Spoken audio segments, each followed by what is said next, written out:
মামলা পুলিশে নেয় নাই। পরে 2 মাস পরে আবার ডিবিরে ধরা দিয়া আজ থেকে 1 মাস 26 দিন ধরে আজকে ছেলে আমার কাশিমপুর জেলখানায়। যে রিমান্ডে নিয়েছিল, রিমান্ডে কিছু পায় নাই। 2 দিনের রিমান্ড নিয়েছিল। আপনি দেশের বাড়ি কোথায়? কিশোরগঞ্জ, করিমগঞ্জ থানা। আর ওই বসুন্ধরা এই ব্লকে না? জি জি, অ্যাপল হাসপাতালের সামনে একবারে। অ্যাপল হাসপাতালের সামনে। অ্যাপল হাসপাতালের সামনে। আচ্ছা, মাকে? মা আসে নাই, খালা হয়ে যায়। খালাকে? খালা বলতো বলো, আপনি পরিচয় বলেন, দিয়ে বলেন কি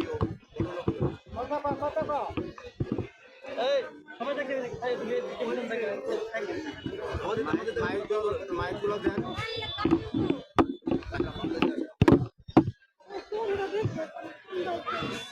আমার বোন মামলা দিয়ে 1 মাস ধরে আমি দেখি না। কি হয়েছিল? মিথ্যা মামলা দিয়ে জেলখানাত আছে। যেখানে আছে? জি। আচ্ছা, ধন্যবাদ।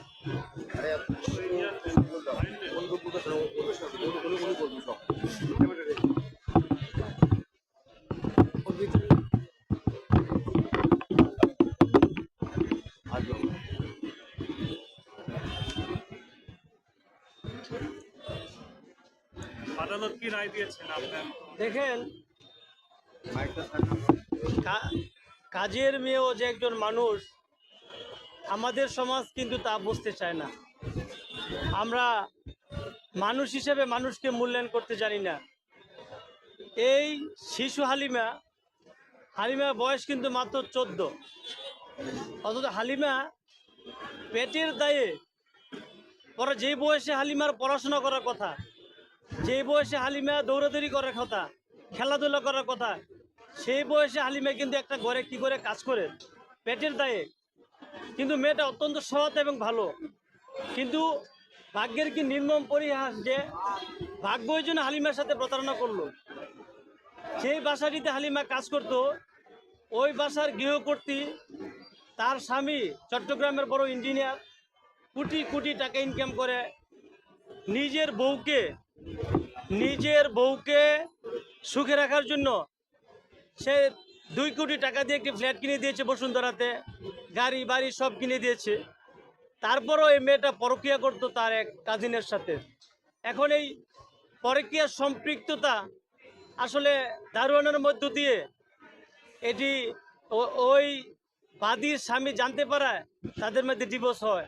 কিন্তু খেসারত দিতে হয় অবুঝ শিশু হালিমাকে।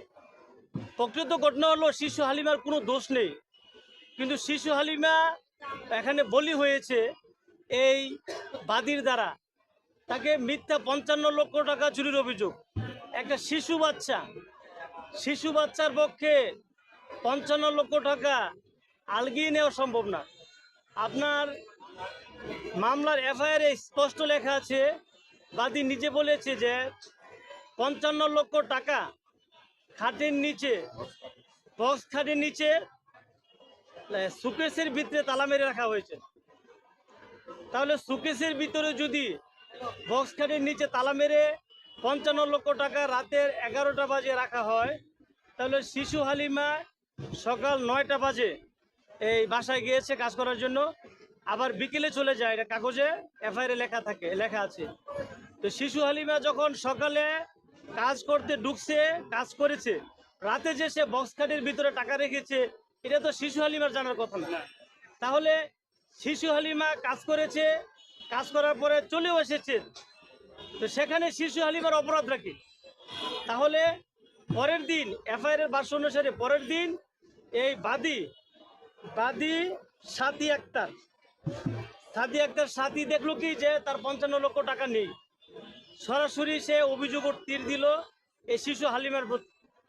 শিশু হালিমাকে বাসায় ডেকে নিয়ে কয়েকবার 2 দিন অবরুদ্ধ করে রেখে অকথ্য নির্যাতন চালিয়েছে, মারধর করেছে। কিন্তু শিশু হালিমার কাছ থেকে জোর করে জবানবন্দি নেওয়ার চেষ্টা করেছে, অস্ত্র দিয়ে হুমকি দিয়েছে। কিন্তু শিশু হালিমার কিন্তু জোর করে জবানবন্দি শিশু হালিমার দিতে রাজি হয়নি। অনেক মেরেছে তাকে, সে এই মার সহ্য করে সে টিকে আছে। এরপরে 2 মাস পরে মামলা দিয়েছে। এই মামলার পরে থানার ওসি কিন্তু প্রথমে মামলাটি নেয়নি, যে আপনি টাকা চুরি হয়েছে 2 মাস পরে আপনি থানায় আসছেন, তাও এই শিশু মেয়েটাকে 2 দিন আপনার বাসা আটকে রেখে আপনি টর্চার করেছেন, কে আপনাকে অধিকার দিয়েছে বাচ্চাটিকে আপনি আটকে রাখান? এইভাবে বাচ্চাটিকে আটকে রেখেছে, এই জন্য ওসি কিন্তু মামলাটি নেয়নি ব্যাটারা থানার ওসি। পরবর্তীতে তারা ডিবির এরা যেহেতু শিল্পপতি ধনী মানুষ, তাই ডিবির উচ্চ পর্যায়ের লোকদেরকে দিয়ে প্রেশার দিয়ে তারা থানায় ওসিকে প্রেশার দিয়ে এই মামলাটি নিতে বাধ্য করেছে। মামলাটি নিয়েছে, মামলা নেওয়ার পরে 7 দিনের রিমান্ড চেয়েছে ডিবির আয়ু। এই রিমান্ডের মধ্যে রিমান্ড শুনানি হওয়ার কথা, আয়ু আসবে বলে আসে না। এইভাবে কয়েক ডেট কিন্তু আয়ু পিছিয়ে রিমান্ড শুনানি হওয়ার আগেই কিন্তু 15 দিন শিশু হালিমা জেল কেটেছে বিচার ছাড়া। তারপরে যখন রিমান্ড শুনানি হয়, আমরা কিন্তু বিজ্ঞ আদালতকে বলেছিলাম সিএমএম 18 নম্বর কোর্ট যে এই মেয়েটি শিশু, তার বিরুদ্ধে রিমান্ড চলে না। শিশু আইনের 2013 সালের শিশু আইনে স্পষ্ট লেখা আছে আইনের সাথে সংঘাতে জড়িত কোনো শিশুর বিরুদ্ধে রিমান্ড চলে না এবং তার সাথে শিশু সুলভ আচরণ করতে হয়। সেখানে কিন্তু আমরা দেখেছি যে এত কিছু বলার পরও এই আদালত শিশু বিবেচনা না করে তাকে 2 দিনের রিমান্ড দিয়েছে। রিমান্ডে আয়ু তাকে ডিবি হেফাজতে নিয়েছে, এই বাচ্চা শিশুটিকে ডিবি হেফাজতে নিয়ে 2 দিন রিমান্ড নিয়ে তারা নামগুলো সহ বলেন, আয়ুর